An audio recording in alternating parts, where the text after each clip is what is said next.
Brian Grimes, your real estate mentor, back with another action-packed session. We're going to be breaking down some of the top real estate markets for you to invest in for cash flow. If you're a cash flow investor, if you're new to the channel, like, comment, subscribe. Leave the comment that says I subscribe.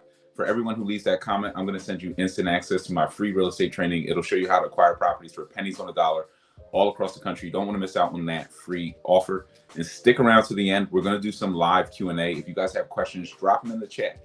Drop them in the comment section. We're going to answer your questions even after this live. I'll dive back in and answer them. But I love answering these questions live because you guys get to learn from even other people's questions, even if it's not your own. So stick around. I want to keep this one tight tonight, so we're going to get straight into it. Once again, guys, like, comment, subscribe, and drop your questions straight in the comment section. So a lot of you are here because you want to know the top markets to invest in for cash flow. And I want to dive into that first so that we can kind of get that out of the way. This is a breakdown, and let me kind of set the table a little bit. So when you're thinking about cash flow and what makes up a good cash flow market, a good cash flow market is going to have some similarities. It's going to have low pricing on the first end. Like you're not going to get cash flow going into like parts of California and paying $800,000 for a 3-bed, 1-bath, single family home. No matter what the rents are on those assets, they're not going to outpace like the cost of the mortgage, some of the fees. Also, taxes, property taxes are a derivative of the acquisition price. So even if you have a municipality where the tax rate is lower as a percentage, if the acquisition price of the house is extremely high, if it's $1 million for a single family property, then the taxes are going to be through the roof. And taxes are one of the things that will eat through your cash flow, property taxes. Even if you don't have a mortgage on the property, like there are places for Northeast investors. If you think about North Jersey, why is North Jersey not necessarily the greatest place for cash flow? Because even if you don't have a mortgage, even if your house was paid off free and clear, you could have like $9,000, $10,000, $12,000, sometimes $20,000 of property taxes, which is like another mortgage, a couple grand a month, right? So you want to be in an area where the acquisition cost is relatively low, 100,000, 200,000 for a single family or like a multifamily. The best cash flow markets will have some single family properties, not all, but some that you can buy for 100K or less. Because when you can buy it that low, even if rates are a little bit higher, even if some of these different things are going on, the mortgage is still relatively low and you can outpace that with a decent rent. You're also going to look for low property taxes. Once again, that's a derivative of the acquisition price, but that's why these cash flow markets tend to be in these markets with lower prices. And then you're looking for good rents, strong job demand, and just strong overall markets that are relatively stable. So that's what you're looking for at a high level.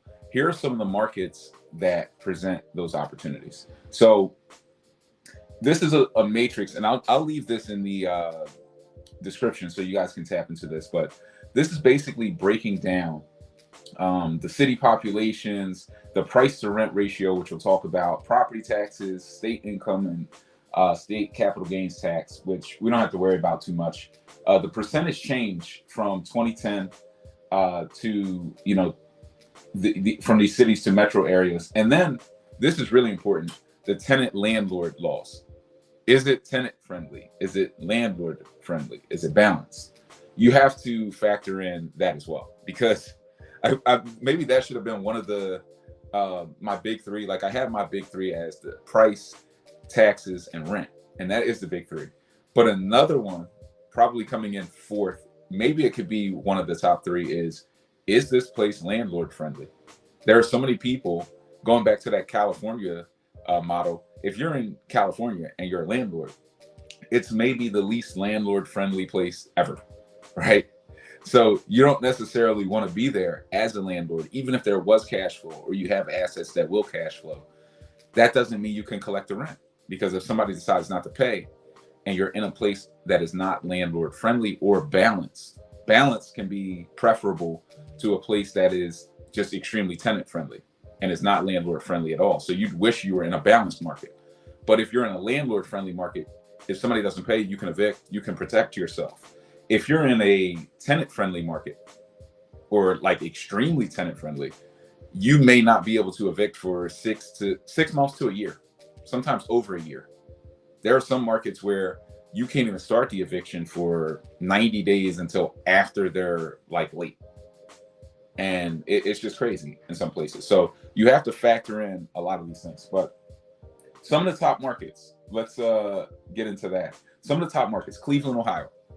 Cleveland, Ohio is a really good market because of this price to rent ratio. What this is showing is a multiple of the annual collected rent. So if I was collecting $7,900 a year in rent, and I multiplied that by 7.6 or thereabout, I'm getting some type of a number. And in a place like Cleveland, Ohio, the average median home price is around $91,000 for $1,000 a monthly rent. So we have this 7.6 rent ratio. It's a really good market because real estate is cheap in Cleveland and rents are relatively strong. This is also a place that is landlord friendly. So you have a lot of good things working for you in a place like Cleveland. Birmingham, Alabama also has a really good price to rent ratio. Dayton, Ohio, a lot of people are sleeping on Dayton.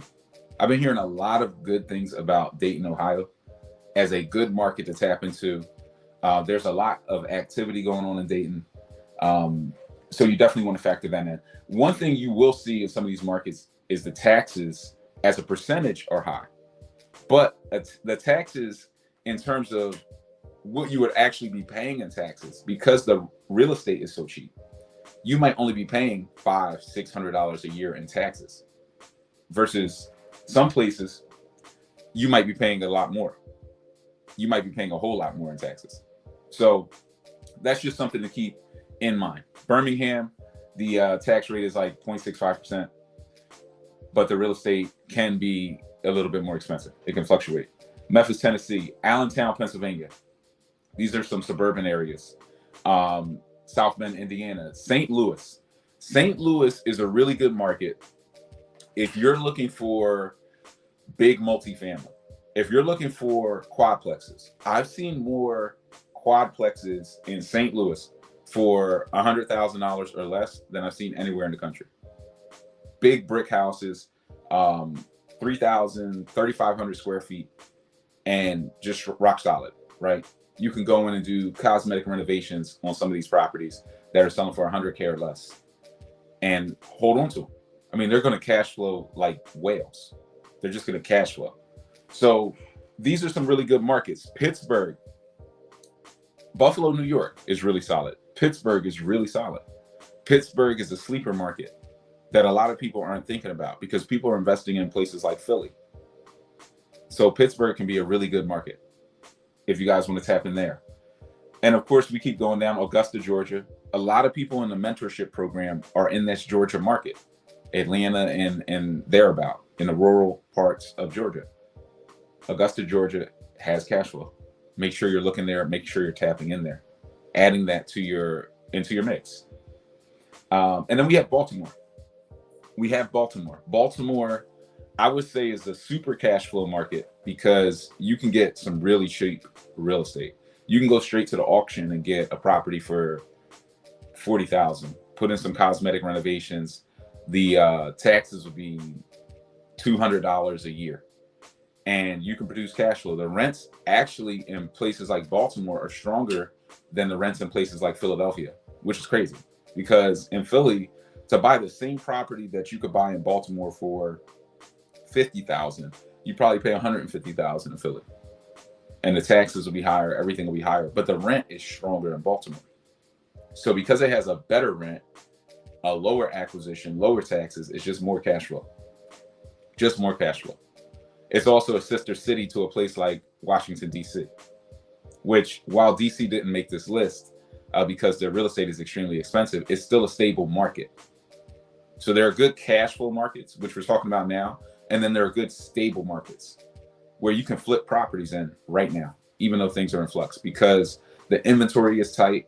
prices are staying high, and you can go in and do some buy and flip deals and make some money. So you guys have to stay tapped into this type of data. What's going on in these markets?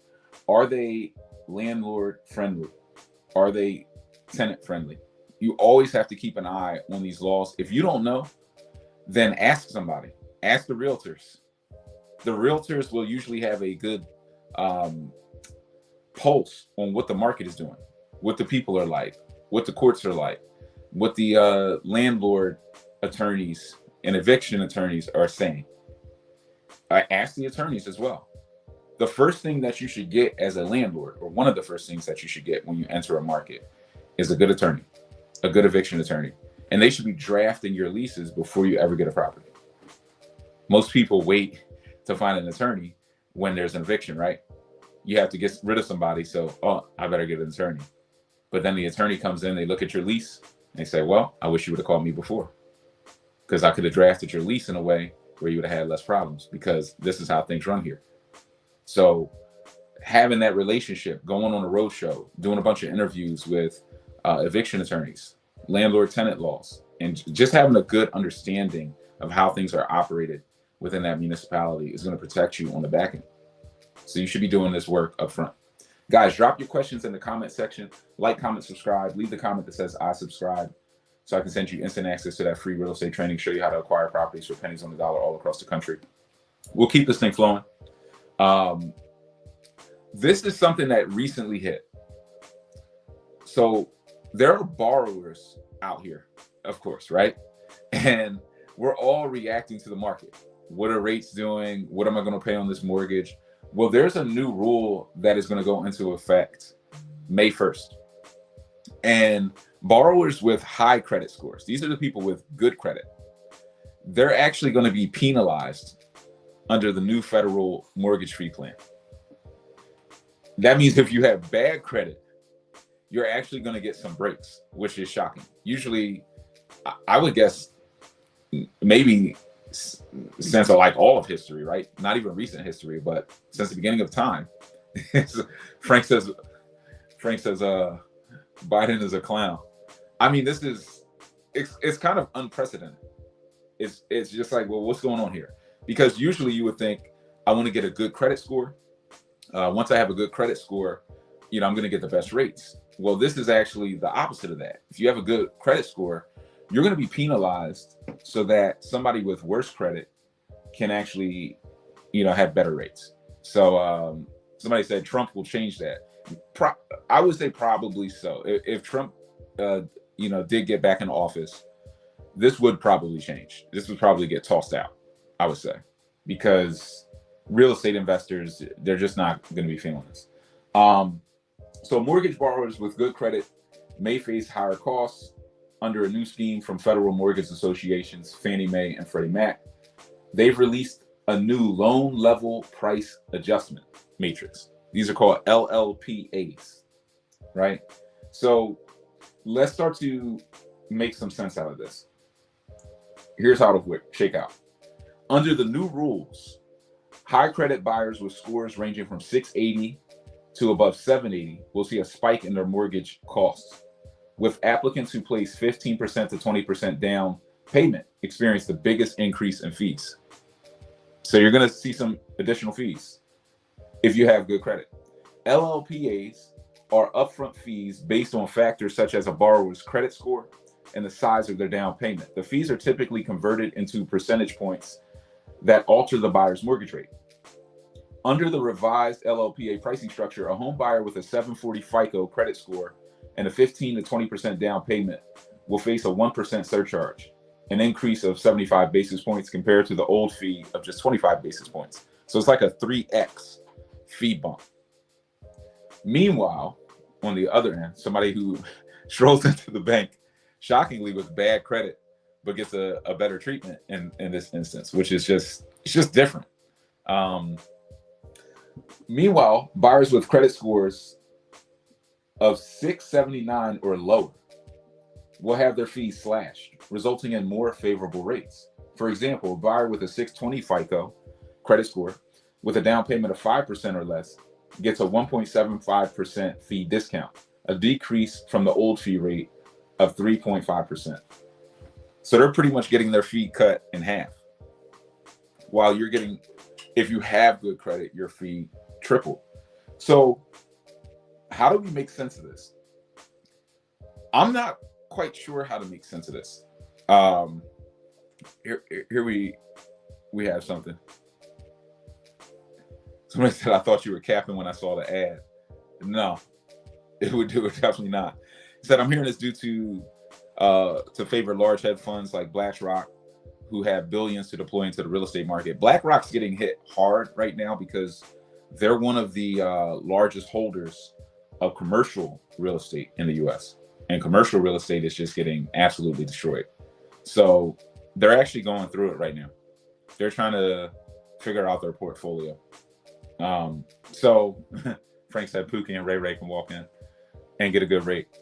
You can definitely get a better rate. So how to make sense out of this is, look, when you have really good credit, there, from a percentage standpoint, if we took like a bell curve analysis and took the average amount of people who had good credit versus average versus bad, most people naturally will have average credit, which is somewhere between a 660 and probably a 679. So, and then there's going to be a large portion of people who have a worse credit score. Very few will have a good credit score. So from a percentage standpoint, this will impact less people negatively because less people have good credit. So most people hypothetically would not cheer this on, but would look at this and say, well, I guess I benefit from it, even though it doesn't make much sense. So you'll kind of benefit from it if you have bad credit or average credit. But for the people who with good credit, of course, they're going to hate it. I mean, you're going to hate it. Now, to keep this in perspective, let's look at this, because this will kind of put it in better perspective. The fee increase is unlikely to lead to significantly higher monthly mortgage payments for most borrowers. For instance, someone with a $400,000 loan and a 6% mortgage rate may wind up paying about $40 more per month. But an extra $40, that's an extra $500 a year. That's, several more $1,000 over the course of a 30. You figure 500 over the course of a 30, that's an extra 15 grand that you'd rather go to your pocket or just to your cash flow.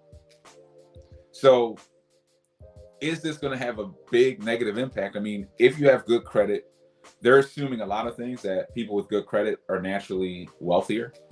I'm not sure if that is a pure correlation. I mean, certainly people with bad credit would probably be more poverty stricken, because credit is your ability to pay over time, and you're having issues paying.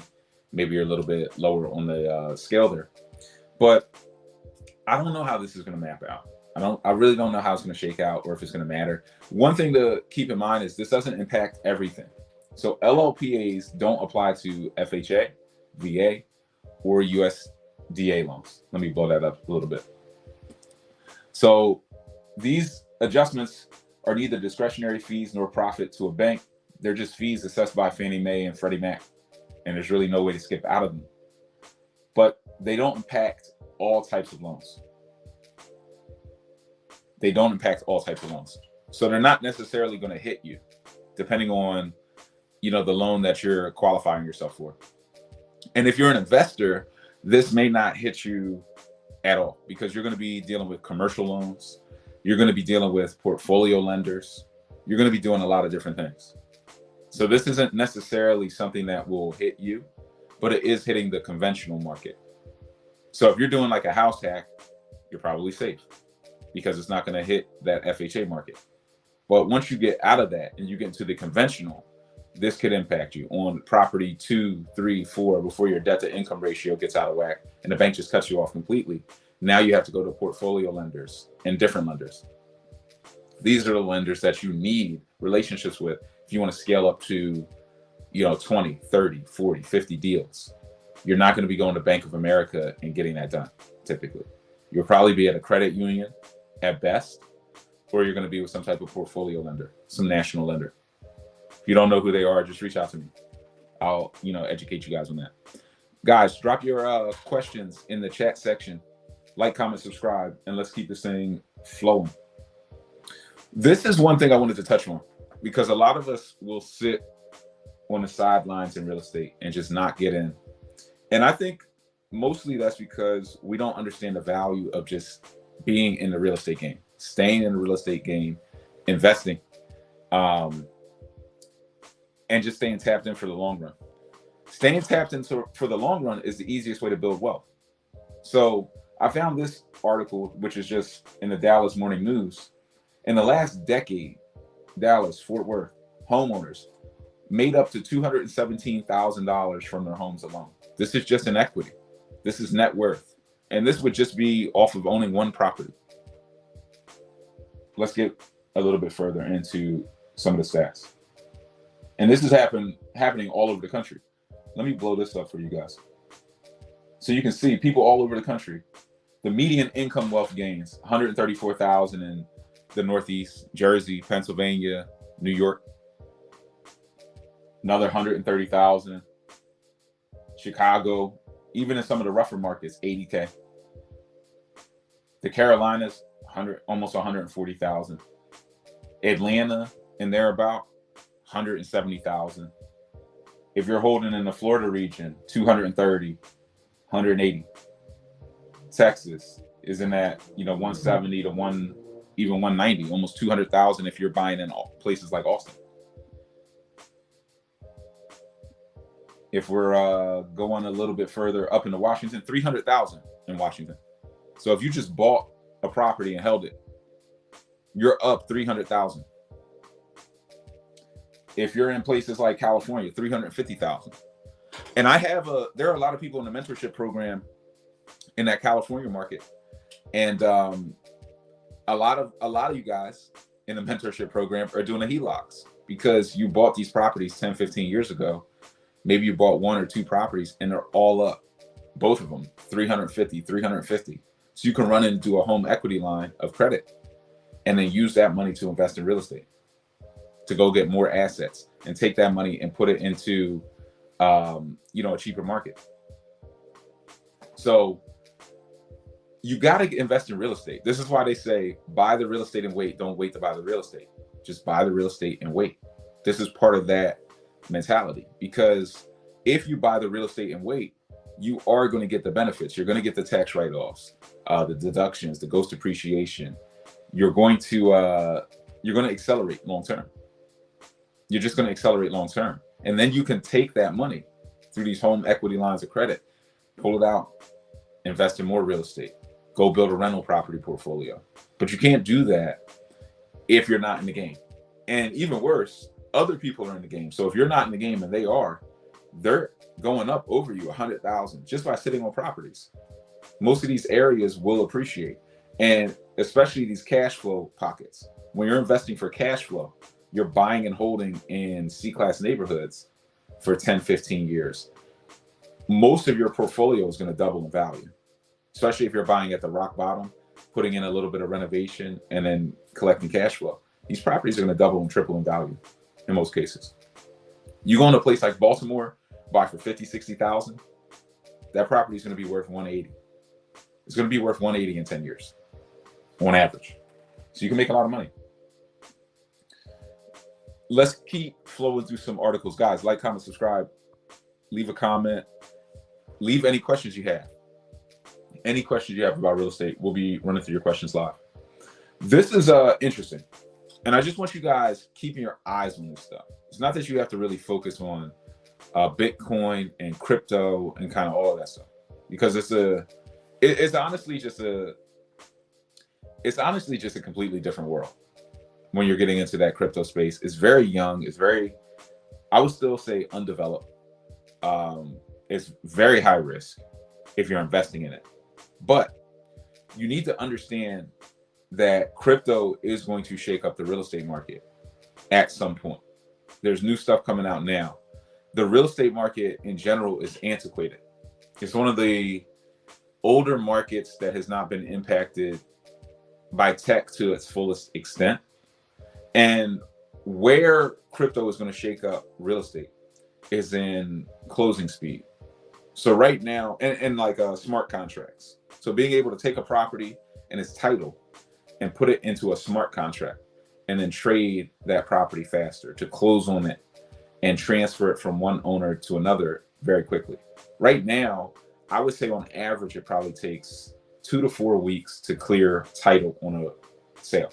So if I went under contract with you right now, you wanted to buy a property from me, and we got a lender, got a title company, put a contract together and said, we're going to close and make this happen.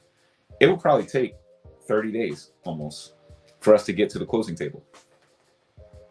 And that's not, that's not the type of speed you want to transact at if you're trying to really scale your portfolio, or if you're trying to trade quickly. Let's say the market is moving fast like it is now. Rates are going up, rates are going down, and you want to get rid of this property before you think rates go up. You want to have the ability to move your property very quickly.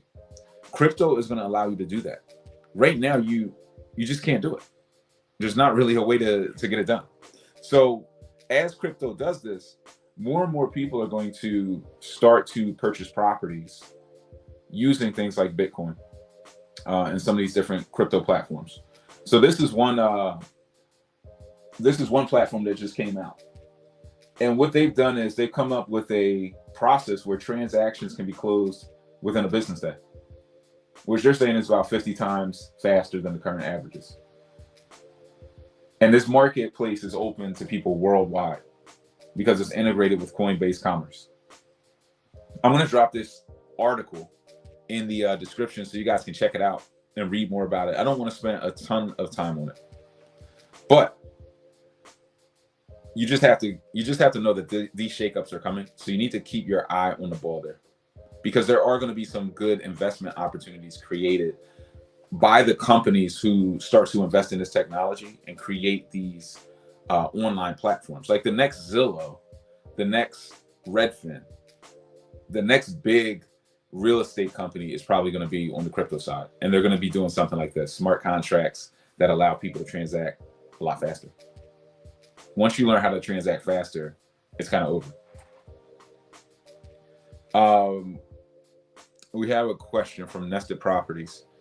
How easy is it to acquire a subject to property? I'm not a wholesaler and just purchased my first property in February with a tenant in place for next month. So congrats on that. First off, how easy is it to acquire a subject to? Well, I don't know if it's easy or hard. It is more of what they say about subject to is that it's not a every day of the week deal. Well, it's not an every day of the week deal. It's an any day of the week deal. And what that means is there are going to be a lot of deals that come across your desk, whether you're wholesaling, whether you're buying and flipping or buying and holding. You're always going to be looking at deals, and you're not going to see a subject to deal every day. You're just not. You're going to come across a lot of deals. Some of them are wholesale. Some of them are buy and hold. Some of them are flips. But any day of the week, you could come across a deal that has the perfect setup for a subject to and a motivated seller behind it. With subject to, you definitely need a motivated seller, somebody who's in pre-foreclosure, somebody who's going to lose their property to a tax sale. You definitely want something like that. If you don't have somebody who's motivated from that end, it's going to be hard to get it done. You're probably looking at more like a lease purchase option, a land contract. You're going to be looking at different strategies. And we break all of these strategies down in 100 Keys Masterclass, the mentorship program, and in our group course. For those who are interested in just dipping your toes in, we have a group course that teaches creative financing and full gut renovation, because you have to learn about full gut renovation to be a good investor, regardless of whether or not you actually do full gut jobs or flip houses or do any of this stuff. You need to understand the cost of construction and how deals are structured on the construction side, how budgets are formed, what contractors get paid, what GCs get paid, what foremen get paid, the difference between the cost of an electrician and a plumber. You have to understand, and a helper, and the guy who takes the trash out.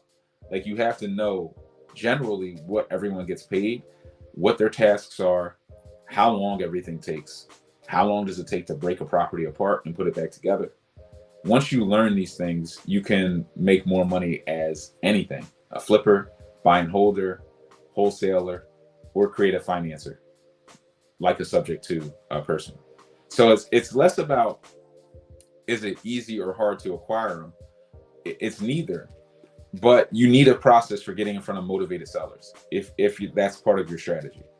So I would say, how easy or hard is it for you to get in front of someone who's motivated? If you get in front of someone who's motivated, it can be very easy to structure that deal because they have the right motivation. The numbers make sense, and there's always going to be multiple exit strategies with that subject to. So subject to is just a great way to acquire a property, period. Even if, I would say for the average person, if you did 1 or 2 subject to deals a year, you still break free from the 9 to 5. You wouldn't have to put much cash out of pocket at all. You wouldn't go into debt. The debt would stay in the seller's name, so you're not going to go into debt. I mean, it can be a really great strategy. More people should learn about it, but I do realize when, a lot of us are just getting started in real estate, some of these things are just too foreign. It just goes right over your head.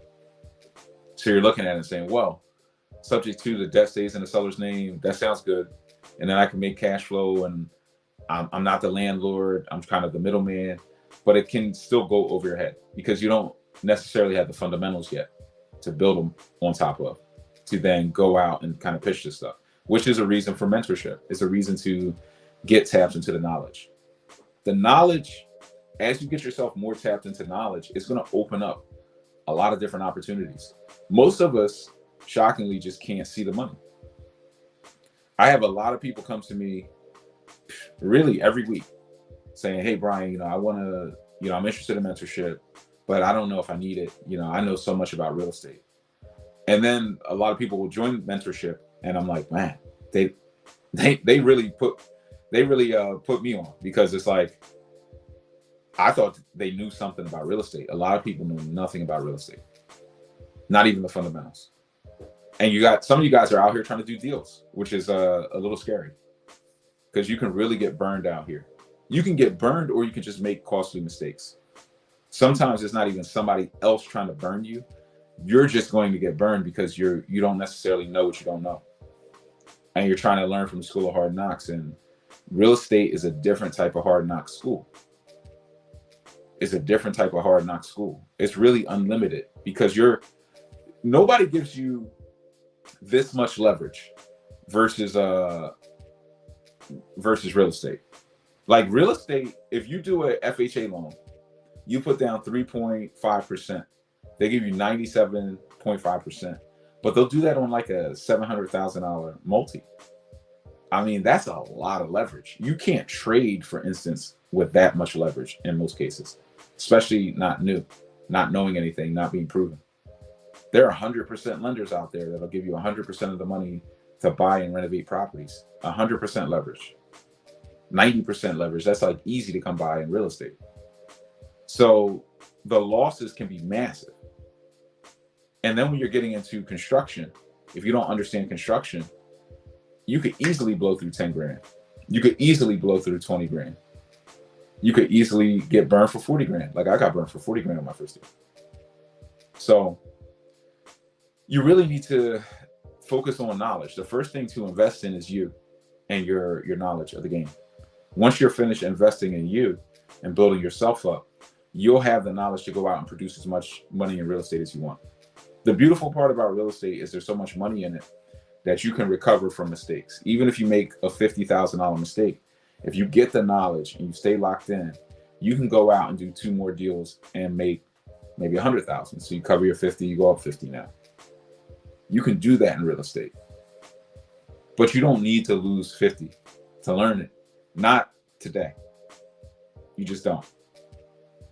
You don't. There's too much information out there. There's too many mentorship programs out there. I'm not saying that they're all good. Some of them are pretty lousy. Some of these guys maybe done 5 deals before in their life, and now they're like a guru or a talking head. But there are avenues out there where you shouldn't be trying to necessarily go at this alone. You might as well get knowledge and invest in yourself, because people can smell it on you guys a mile away. When you run up to a contractor and you can't talk the talk, they can sense it, and they're like, "Oh, I got another one." They're gonna run in and take your money. That's what it's about. That's really what it's about. So you guys definitely have to stay tapped in there. Like, comment, subscribe. Leave a comment that says I subscribe. Drop your question in the comment section as well. Drop your questions in the chat. We're going to keep this one tight. Existing home sales slid 2.4% in March. So sales are kind of dipping again. Let me take this question off. Sales are kind of dipping again. And it's just something to keep an eye on. I would say the market is really tight right now. The fact that sales are going down, it has been a good thing, in my opinion. It's been a really good thing because if you're a flipper right now, the market has been just extremely tight. The market has been very tight on pricing because there aren't a lot of new sales. Why aren't there a lot of new sales? Because rates are higher. And there are a lot of people, if you think about the market, every year, typically there are people who want to sell their property they're living in now, move into another one. And they could freely do that because interest rates usually don't go up that much in a year. Maybe they go up a point. So if you're coming out of a 3% mortgage going into a 4, that's not enough of a headwind for you to not make that move. Now, if you're coming out of a 3 going into a 6.5, you're going to have to think about it. You're going to be like, maybe I won't sell this year. I'm just going to sit on this property. And a lot of people are doing that. So there's not a lot of new inventory on the market. If you look at a lot of markets as well, you can track construction starts by the permits that are submitted and issued for municipality year over year. And a lot of construction starts are down. When construction starts go down, less inventory is hitting the market. And a lot of markets are tight. Markets like Philly, pretty tight, which is good as a flipper because when you come to market with your product, there's not a lot of competition. So a lot of markets in the Northeast are tight. These are stable markets that are not going to fall even if we fall into a deep recession. These markets are going to stay pretty much inflated and supported. And then as rates go back down, which they will, even as that inventory starts to unlock and hit the market, because the rates are down, the prices are going to go back up. So you're actually in a window right now. If you're sitting on a sideline, you're in a window where prices are kind of flat. And because there's not a lot going on, you can come in and buy some of the properties that are just sitting on the market that need renovation. You can come in and buy those right now at pretty good discounts. You can push sellers around a bit and get a good deal. There's not a million of them because the inventory is tight, but there are some, so you can get a good deal. But if you wait too long and rates go down, prices are going to go back up. So even those shells, they're going to go up because once the developers see, oh, well, I could pay 70 for this shell and then sell it for a higher price later because rates are going down, they're going to buy into the future market. They won't even wait for the prices to rise. They'll just buy assuming that they'll rise and start to pinch a lot of other investors out of the market. So you don't want to sit on the sidelines forever in this game. When in doubt, the best thing to do is just buy. Get in this game. Most investors buy high, sell low because they're trying to time the market. Most millionaires in real estate are made after a recession or during a session because they're buying the real estate while it's in flux. So you just have to stay tapped in. You just have to stay tapped in. Said Brian, you'll make a lot of money. You'll make a lot of money. You'll make a lot of money investing in real estate right now and just holding on to it. Because I can tell you, as rates go down, there's probably going to be like a 10% pop in the cost of housing as rates go back down. Especially, you see what they're doing. They're making from things like this credit. I don't even know what to call this, but this credit thing where they're making it a little less expensive for people with bad credit. They're trying to make it less expensive to buy houses to kind of spur demand, even for people with bad credit. Now, is that safe? I don't know. I mean, people with a riskier credit profile are going to be buying more real estate. So that's not necessarily safe for the total industry. but they're government-backed loans, so the government will step in, I guess. But this stuff is happening because as rates go down, prices are going to go up. The real estate's going to get bought up. And if you sit on the sidelines, you'll just miss it. A lot of people will get priced out of the market permanently. A lot of people are going to get priced out of this market permanently. Scorpion said, there are 30 plus people in this chat. So why are there only 16 likes? If you're listening here for more than 5 minutes to Brian, you must like and subscribe. Appreciate the support. Guys, like, comment, subscribe. And definitely leave the comment that says I subscribe so I can send you access to the free training. Definitely tap in. And don't necessarily be a fly on the wall. I mean, look, you can learn from other people's questions. You can also learn from your own. 2008, all over again, possibly, but 2008 was, well, yeah, if we go out too far, we might have a collapse. But you need the right conditions for a collapse. So is this 2008 all over again? Probably not. I think we would have seen it already. 2008 was more of a overhaul of the entire market. I don't think we're going to see that. We might see it in some markets, but we're not going to see it everywhere. The Fed's going to pull the lever on interest rates to bring them down. You're definitely going to bring those rates down. The rates are already falling. They're kind of seesawing. I believe when we were having these conversations earlier this year, we were looking at close to 7%. Right now, we're getting into the low sixes. I think by the end of the year, we'll be in the high fives. And then we'll get back into the fours sometime next year, maybe the high fours. Once you're in the high fours, you're cash flowing. You're cash flowing on a lot of stuff. Single families, you're just cash flowing all over the place. You really can't stop. You can't help but cash flow if you're in a good market. We're in like that 4.75, 4.85%. You can't help but cash flow in the right markets. You just can't help it. If you buy anything, it'll cash flow. You just have to be a good landlord. So a lot of us are investing right now. If you're learning the game right now, if you're in a mentorship program right now, you're being taught how to navigate, and historically, one of the tougher real estate markets, historically. So if you're making cash flow right now and you're getting deals right now, it's going to get so much easier for you. It's just going to get easier and easier. So that's one of the reasons to stay tapped in and stay locked in right now. Pete just joined the mentorship program. What is the difference between portfolio lenders and hard money lenders? So it's a good question. They're kind of similar to a degree.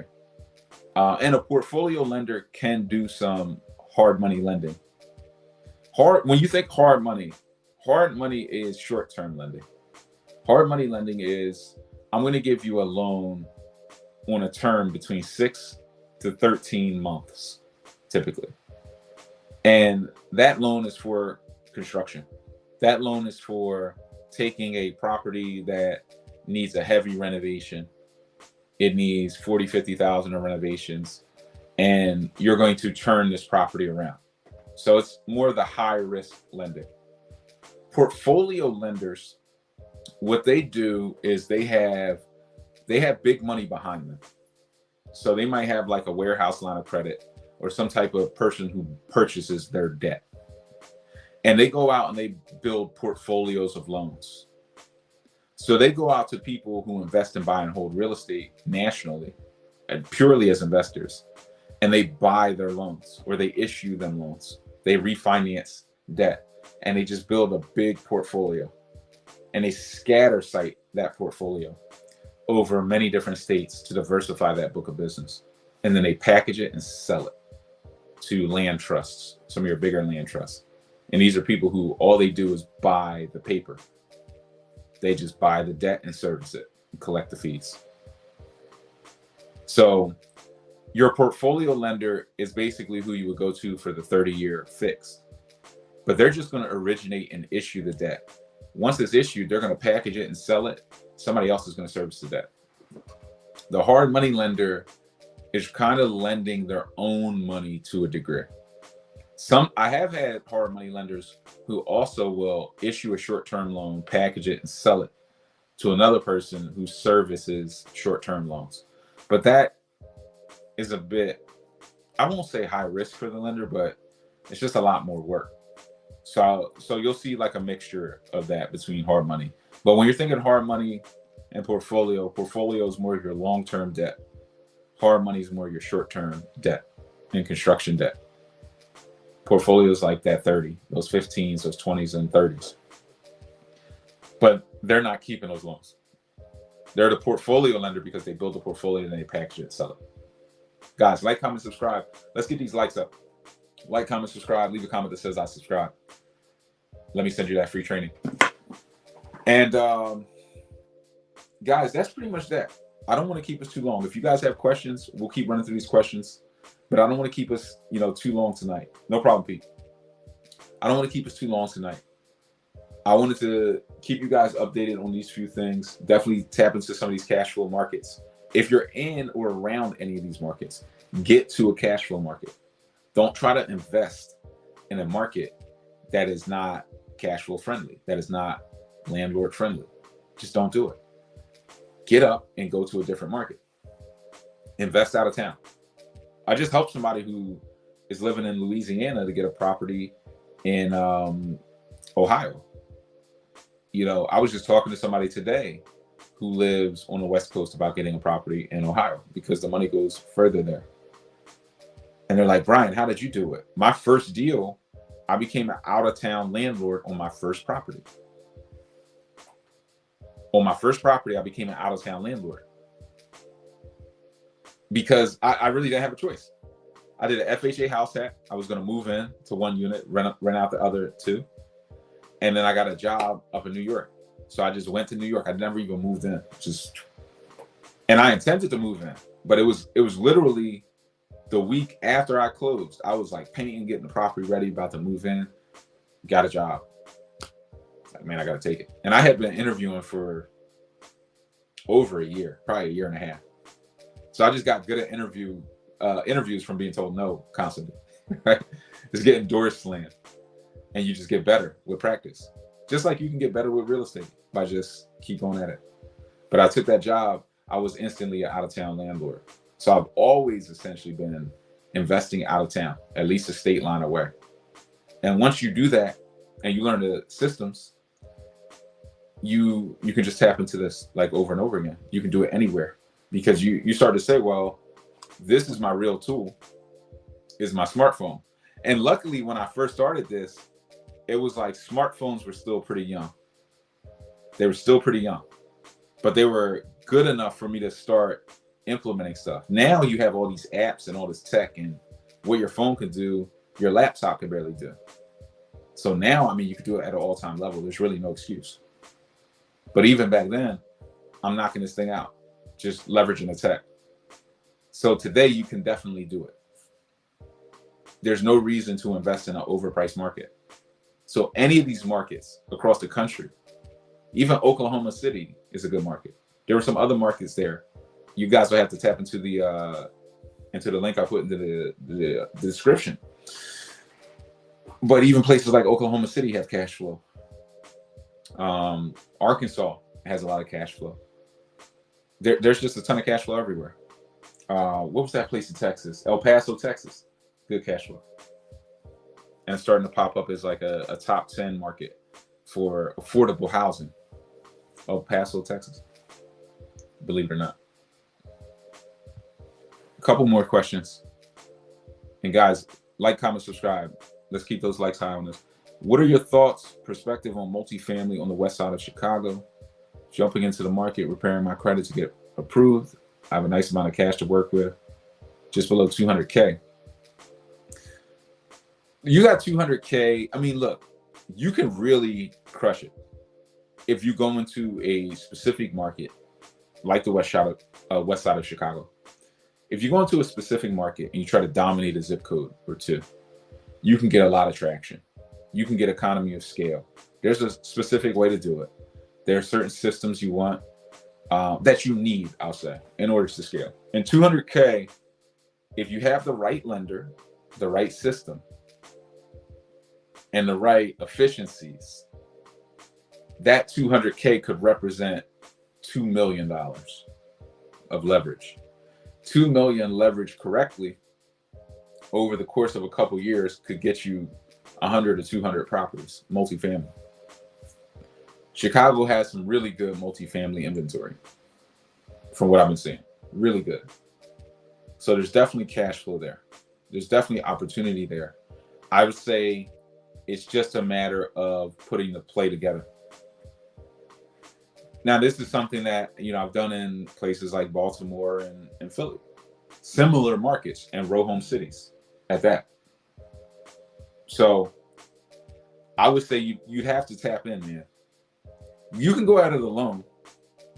200K is enough to go up to 200 properties, or enough to just blow yourself out and just go to zero. Just get burned and not have the right systems. Because if you're trying to really scale up into the multifamily game and do it at a volume that is going to really just keep you locked into this permanently, I mean, you could get burned. You could lose it all because you're operating at that scale. You're operating at that level. But with the right lending partners and the right mission, you can actually take over some zip codes. I would say you would definitely want to tap in to the 100 Keys Masterclass strategy, because the 100 Keys Masterclass strategy, that's what it's all about. It's going into C-class neighborhoods, multifamily, how to reconfigure them for maximum cash flow, what we call best and highest use, and how to scale up that operation so that you're getting the economy of scale savings. For instance, a warehouse could save you at scale. A warehouse could save you anywhere from $50,000 to $200,000 a month. Anywhere from $50,000 to $200,000 a month. A warehouse could save you, structured correctly and with the right efficiencies and systems in place. If you don't know that, you'll just keep bleeding out $50,000 to $200,000 a month. It's $2 million a year. You just keep bleeding it out. You won't even know about it because you'll just keep spending it. You'll never see it. So it's a decent market. There's some other good markets around it. It's enough capital to play with. I would just say you're close. You're close to going one way or the other, which is it's enough money to attempt to really believe that you can do the School of Hard Knocks, because maybe you haven't gotten burned yet. But 200K is enough to get burned for 50K, because you're running around with a bag of cash and maybe have enough to be overly confident. So it's enough to get burned for 50 grand, 60 grand by a contractor and then say, oh, I better get serious. Or it's enough to just get into some mentorship, get the systems together and flip that into a couple million and then keep running. That'll be the next question for you. But you already have your market, you have your capital, you're getting your credit repaired, you're getting everything teed up. So then the question is, what's the next step? How do you make the next best step? And what is that? I would say it's mentorship, but I've lived the School of Hard Knocks. So I know better. I've gotten burned. I've lost big money in this game. So I know the value of it. Some of us, we don't get it yet. We might understand it conceptually, but we just don't get the value of mentorship yet. So it's hard it's just hard. Sometimes people might think they're being sold on mentorship. I don't want to be sold mentorship. And it's just nobody can really sell you mentorship, because mentorship is something you believe in or you don't believe in. So it's not something to be sold. You can be sold a product. You can be sold some shoes. You can't really be sold on mentorship. People just believe in mentorship and are truly looking for it, or they believe that they don't need it. And then they have to learn the hard way. Because there are no stories, by the way, there are no stories of people who just went out with no mentorship, ran out into the real world of this real estate game and just hit it out of the park with no mistakes and no drama and no nothing. You'll never hear that story. You could watch a bazillion podcasts and everything. You'll never hear that story because it doesn't exist. So if you think you're the one, you're just going to learn the hard way. You're not the one. Nobody's the one. There are guys smarter than all of us with more money than all of us that still didn't make it without losing a lot of money and wishing that they had gone a different route. It just doesn't exist in this game. There's only the horror stories of, oh, I ran out, I thought I was ready, I got burned. So that's that's all I can say. He said definitely don't want the School of Hard Knocks. Absolutely value mentorship. Yeah, just tap into mentorship.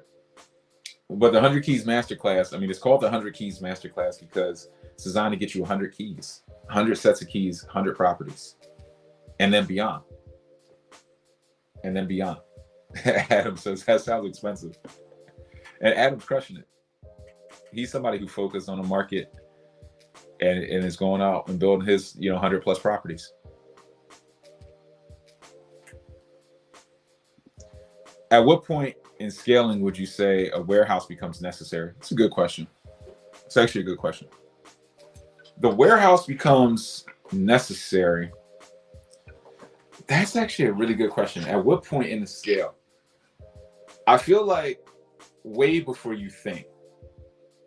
Because the warehouse, especially depending on the location of the warehouse, is like the ultimate efficiency. So I would say at the point of scale where you can control a rehab crew in-house because you have so many deals. That might be, let's say if you were doing 3 deals a month or buying 3 deals a month, 30 plus properties a year. That's definitely the scale. If you were buying 2 properties a month, 20, that's still the scale. If you were doing, let's say you're doing something like ground up and you were doing 1 ground up deal a month, but you're moving so many materials, that's still the scale. Just 1 deal a month. Even if you're doing 6 ground up deals a year and you're moving all those materials, all that masonry, all that lumber. Not that you want to necessarily overstock some of these things at your warehouse, because there's ways to set up your warehouse.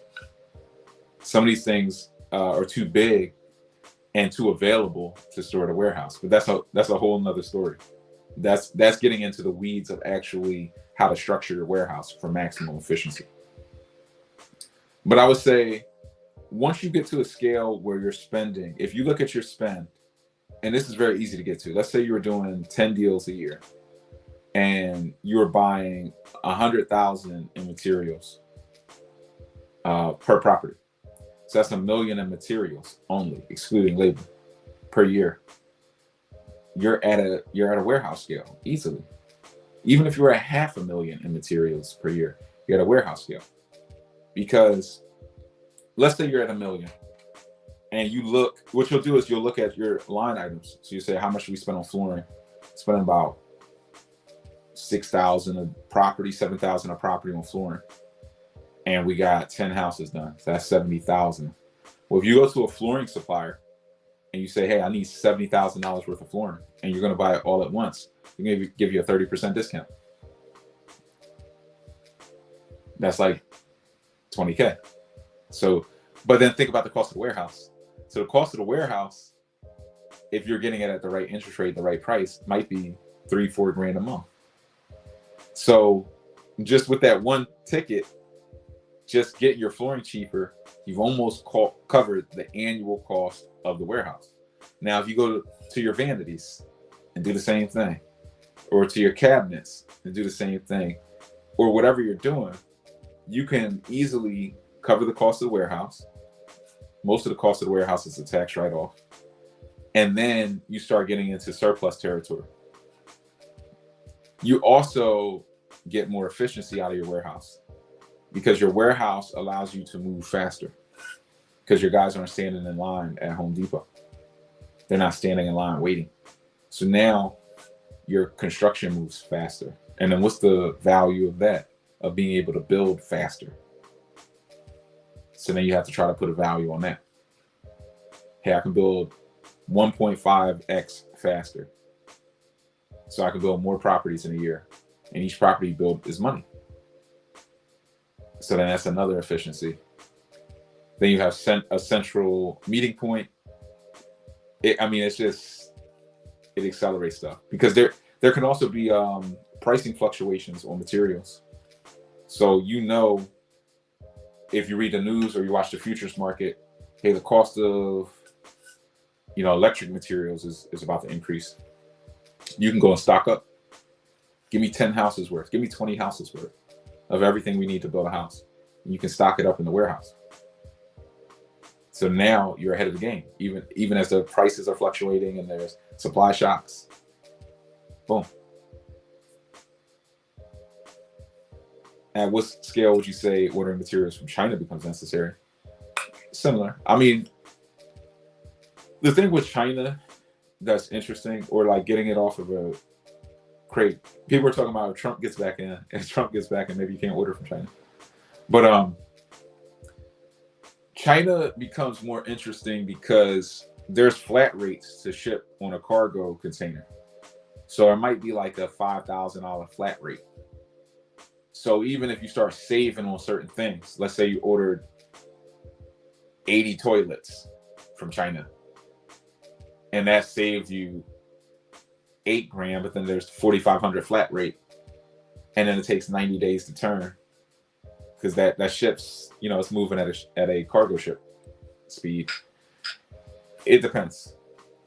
Now, if you're doing 100 houses a year, you're definitely there. If you're doing 50 houses a year, you're definitely there. You can just order it right off the ship, especially when you're doing things like co-living.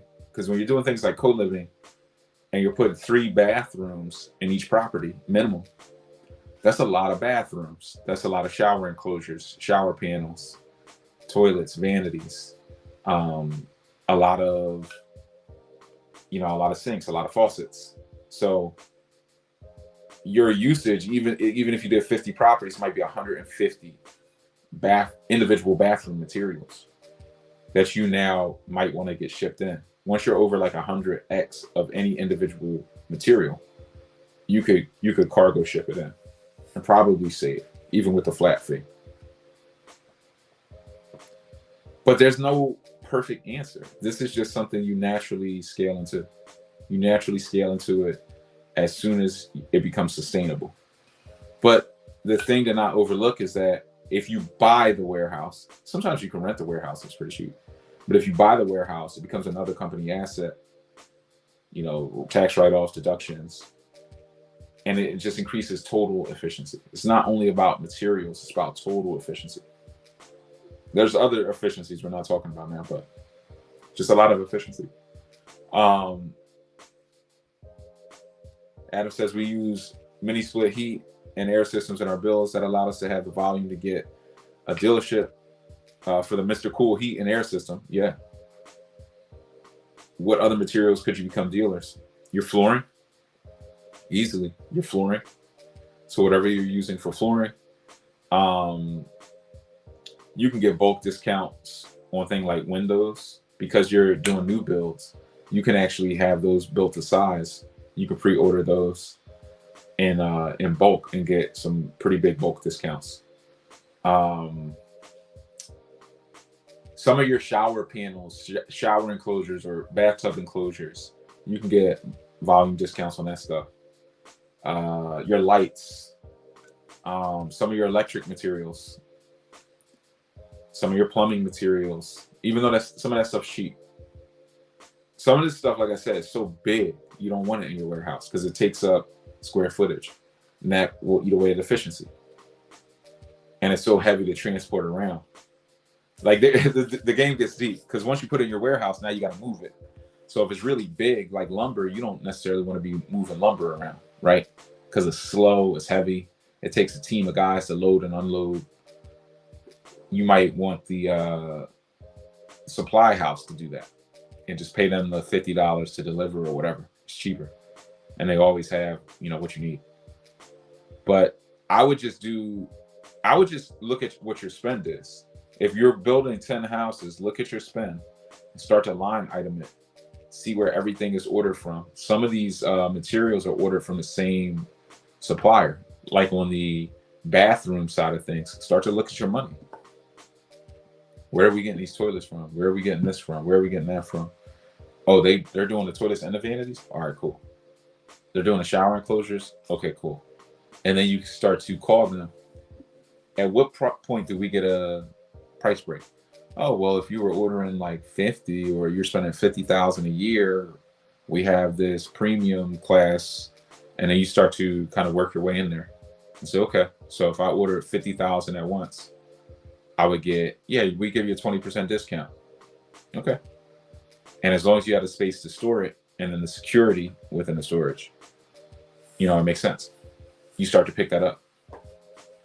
I've seen warehouses save 200,000 a month, easy, at 100 plus properties a year scale, easy, which is absurd, right?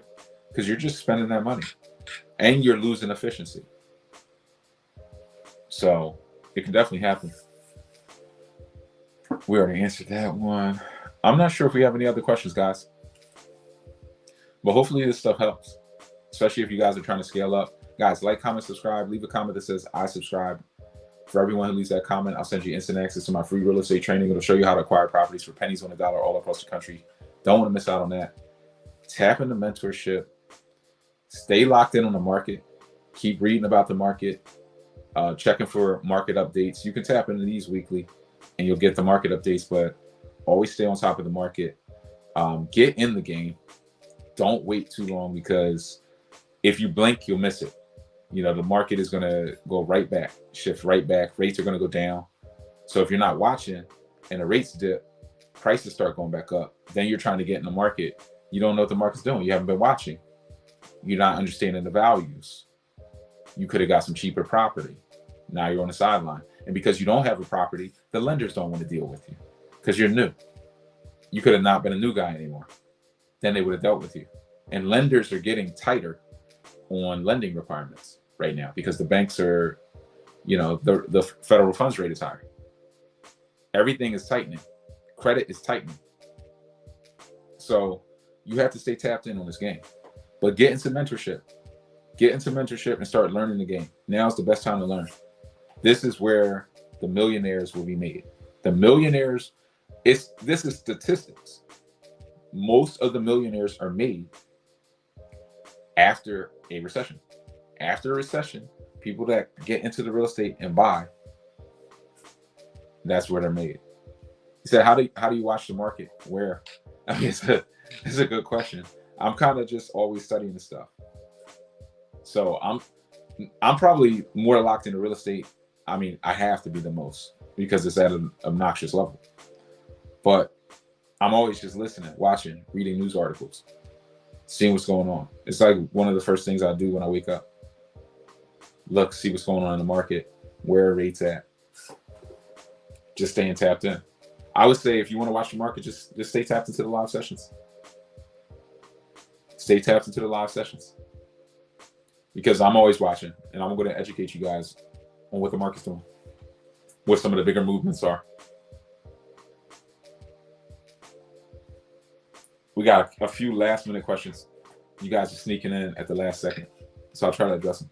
Is putting a lien against your own property a good thing for asset protection? I've never thought about that. I'd have to put some thought into that and get back to you. I'm not sure how that would exactly work. Ace Deuce, is it better to do the BRRRR strategy or find a tenant buyer? I like the BRRRR strategy. I like the BRRRR strategy and just hold on to that property forever. Because with the BRRRR strategy, if you hold on to the property, the tenant's going to pay down a mortgage. And then they're going to pay equity in. So even if you go out on a 30-year, 15 years, they're going to pay a lot of equity into your property. And then your property appreciated in value. You could refinance out that money tax-free. So when you go to retire, if you had a portfolio of 50 properties, you might have $7-8 million of equity that you could tap maybe $2 million tax-free, regardless of where taxes are. Put that money straight in your pocket, no taxable event, and keep running. And that's life-changing. So you have to stay tapped into that. Where can I go for that mentorship program? However you got here from a text, an email, however you got here is how you can get into that mentorship program. And all you have to do if you want to learn more about the mentorship program, I'm going to try to pull up a link and just drop it in the chat section, but just book a call. Just book a call. Let me see here. I'm gonna have to pull this up. But all you have to do is just book a call. Just reach out. However you got here though, you probably got a text or a text or email. You can just text me back and we'll send it over. And I'll pull it up. I'll shoot a link. I'll just drop it right in here, and you can tap in that way. It'll be pretty easy. Any other question? Where's that crypto article? I'm gonna drop all the links in the description. So all the links from the articles that we went through, I'm gonna drop those in the description, and you guys can check those out. And stay tapped into those. Somebody asked me like, how do you stay tapped into the market? Stay tapped in, where I'm posting these articles. These are some of the places that you can go to. These are some of the places that you can go to stay tapped in. So just go there and tap yourself into the market. Keep reading about the market. I'm going to post this comment now. I just posted a link to one of my Calendly links. You can go there and book a call if you're interested in hopping on my calendar, talking about this real estate stuff, talking about how to get into the mentorship program. I'll put a link in the description as well. You can hop on, book a call. We'll talk one-on-one about the mentorship program. Really your goals first, because I only work with a few people, select people. And I always want to talk about your goals, like why real estate? What are some of your plans? What are you looking to do? And if it's a good fit and we can help you, we'll definitely work with you and try to get you to scale to the next level. That Chicago market though that's something that eventually, more people will tackle and build serious cash flow, just like they're doing Philly, just like they're doing Baltimore and some of these major cities. I mean, some of these cities are waiting. And they have pockets of real estate where you can go in and grab 100, 200, 300 properties. And then that's all you need to do. Once you do that, you can go and scale up to 500, 600 properties and keep going. Then you're like a little real estate investment trust. You're like a mini REIT. So hopefully this helped, guys. Brian Grimes, your real estate mentor. I'm signing off. I'll see you guys on the next one. Appreciate you.